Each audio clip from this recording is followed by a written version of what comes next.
I still remember the exact moment she told me she was pregnant, not because it was beautiful or joyful, but because it felt like a scene from a poorly acted play. We were out on the balcony, just after dinner. The sky was fading into this dull gray, and the city below buzzed softly, like life was going on around us while mine was about to twist in a way I didn't yet understand. She sat across from me, fidgeting with the rim of her glass, not looking me in the eyes. Her lips trembled, not in excitement, but in restraint. Then she finally said it. I'm late. I took a test. I'm pregnant. I should have felt something huge, a rush of adrenaline, joy, even panic. But all I felt was suspicion. Not because I was heartless. I always imagined becoming a father, but not like this.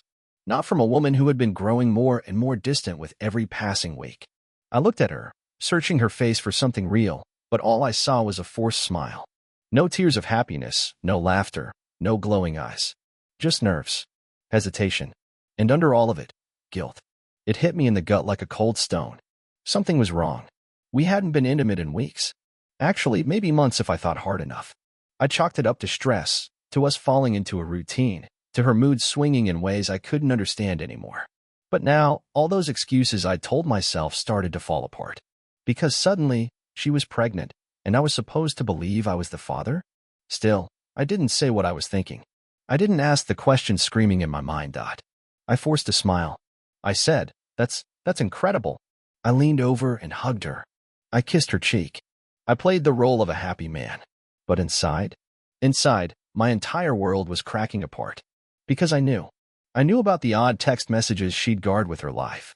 The ones that lit up her phone late at night, followed by that guilty swipe to hide the screen. I knew about the new perfume she never used around me. The night she said she was out with the girls, but came back with a kind of energy that didn't match drinks and gossip. And now, a baby? I couldn't let my emotions take over. I needed to be smarter. I needed to observe, to wait, to gather what I needed before I made my move. So while I was setting up cribs and pretending to browse baby name lists, I was also setting up something else, a plan. A plan to uncover the truth. Because if this baby wasn't mine, if she had the audacity to trap me in a lie this big, then I wasn't just going to walk away. I was going to burn down every lie she built. After that night, something inside me shifted. I no longer looked at my wife with love. I looked at her like a puzzle with missing pieces. Every word she said, every move she made, I analyzed it like a detective waiting for the suspect to slip up. And the worst part? She didn't even notice. She moved through our home like everything was fine, humming softly in the mornings, rubbing her stomach like she was already the perfect mother, leaving articles about parenting open on her tablet like she was trying too hard to look convincing. But it all felt staged. So I started paying attention to the little things. And that's where the truth began to leak out. She suddenly had a new routine. Every Tuesday and Thursday, she left the house for exactly 2.5 hours. She said it was prenatal yoga. But I followed her once, discreetly. I stayed 2 cars behind, parked across the street from where she went. It wasn't a yoga studio. It was a small condo, one I didn't recognize. She used the side entrance like she'd done it 100 times. She didn't come out for 2 hours. When she finally did, her hair was messy and her lips were red like she'd reapplied her lipstick too quickly. She looked around, nervous, before driving off. She didn't know I saw. She didn't know I was already halfway to the truth. I didn't confront her. Not yet. I needed more. I started checking her phone while she was in the shower. She had a passcode, one I didn't know, which, in itself, was new. We never had secrets. Until now. I installed a small device behind the TV. Something a friend helped me set up, a tiny voice recorder triggered by sound. I didn't like doing it, but I needed to hear what she said when I wasn't around. I needed to hear her lies with my own ears. Days passed. Then a week.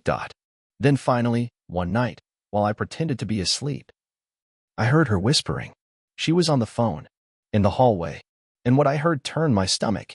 She said, "He has no idea. I just need a little more time, and then I'll tell him it was a miscarriage." I froze. A miscarriage? She was already planning how to undo the pregnancy lie when it became too inconvenient. Like it was a strategy, a tactic. This wasn't just betrayal. It was manipulation on a level I never thought she was capable of. And at that moment, I knew. She didn't care about the baby. She didn't care about me. This was about control. About keeping me in her world just long enough to get what she wanted: money, status, protection, before walking away on her own terms. But she didn't realize something. I was already gone. Not physically, not yet. But emotionally, mentally, I had checked out. And soon, she'd see just how dangerous it is to lie to a man who's already planning your exit. The next few days, I could barely look at her without feeling sick. I went through the motions, made breakfast, kissed her forehead, even asked about the baby like a doting husband should. But inside, my rage was boiling. Every time she touched her stomach, I wanted to scream, "Whose baby is that really?" But I didn't. I wasn't going to confront her in anger. I wanted her to feel the weight of what she had done, not through a shouting match, but through cold, calculated reality. So I took it one step further. I called in a favor from a friend who worked in private investigations. I gave him the condo address and a picture of my wife. I didn't have to wait long.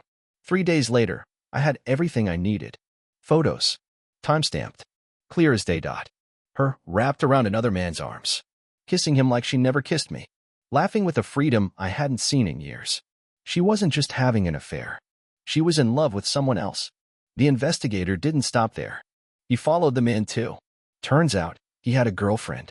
And a second phone. Which, by the way, matched the number that used to call my wife late at night, the one saved under Lauren from yoga. Cute. That night, I sat in the dark with the photos spread across the dining table. Her double life laid bare in glossy betrayal.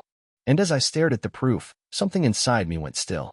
There was no sadness, no tears, no begging for this to be untrue. There was only clarity.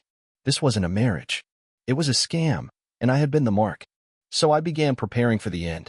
Quietly, efficiently. I met with a lawyer, explained everything, provided the evidence. And best of all, I learned that if the child wasn't biologically mine, I wouldn't owe her a cent in custody or support. Not a penny. All I had to do was wait. Wait until the baby arrived. Wait until she believed she'd gotten away with it. Because the day that child came into this world, I was going to request a DNA test in the hospital with witnesses. And when the truth came out, when the walls of her lies finally collapsed around her, I'd be there, not as the husband she tricked, but as the man who took everything back. The day finally came. She went into labor on a rainy Thursday morning, the kind of gray, miserable day that feels like an omen. She screamed for me as the contractions hit, and I came running like the good husband she believed I still was. But inside, I was ice. Every moment in that hospital felt like a performance. I held her hand, wiped her forehead, nodded when the nurses gave me updates. But behind every smile, I was counting down the minutes to the reveal. Hours passed. And then the cry. The baby, a little boy, was born. I stared at him as the nurse placed him in her arms. He looked nothing like me. Not even a little. Not the hair. Not the nose. Not the shape of his eyes. I felt my stomach turn, not from shock, not even from anger, but from the confirmation I had long expected. It was over. The nurse smiled and asked if we'd like a moment alone. I said, yes. But before that, I need a paternity test. Now, the room froze. My wife, or should I say ex-wife to be, laughed nervously, thinking it was some kind of joke. But I didn't laugh. I just stared at her until her face crumbled. She tried to protest. Why would you say that? But I cut her off with a simple statement, because I know everything. I know about the condo, the man, the lies. I know this child isn't mine, and I'm not paying for someone else's fantasy. The nurse quietly stepped out of the room. My wife's face turned pale. She tried to cry, begged me not to do this right now, pleaded that we could talk later. But later had expired a long time ago. I stood at the foot of the bed, watching her unravel, and I finally told her the truth. I said, you had every chance to come clean. Instead, you built your dream on lies. But the thing about building on lies? Eventually, the whole thing comes crashing down. And today? That crash starts with a cotton swab and a lab result. She sobbed as the nurse returned with the paperwork. I signed it calmly. She didn't. She cried and screamed about how this was supposed to be a happy day, how I was ruining everything. And you know what? She was right. I was ruining everything. Everything she had schemed, everything she tried to take, every thread of control she thought she still had. And it felt damn good. The DNA results came back in 3 days. I didn't need them.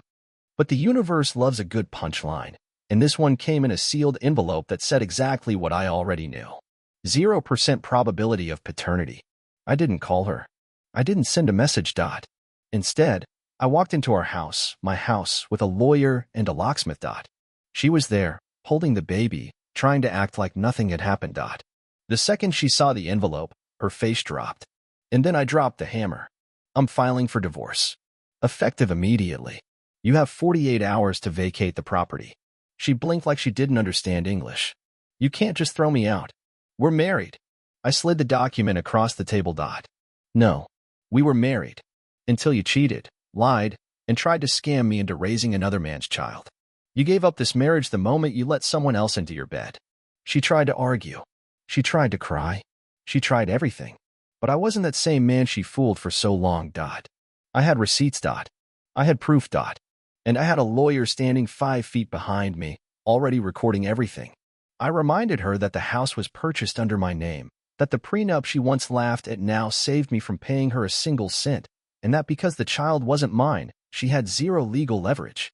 She screamed that I was heartless, that I'd regret this, that I was ruining a child's future. I didn't flinch. Because that child, while innocent, wasn't mine. And as she stormed upstairs to pack her things, I stood in the living room, finally breathing freely for the first time in years. When she left, she didn't look back. And I didn't either. She walked in with a baby and a plan. She walked out with nothing but regret. As for me, I kept the house, kept my name, kept my dignity. And most importantly, I kept my future safe from her lies. Because sometimes the best revenge is walking away without a single scratch while they drown in the wreckage they built themselves.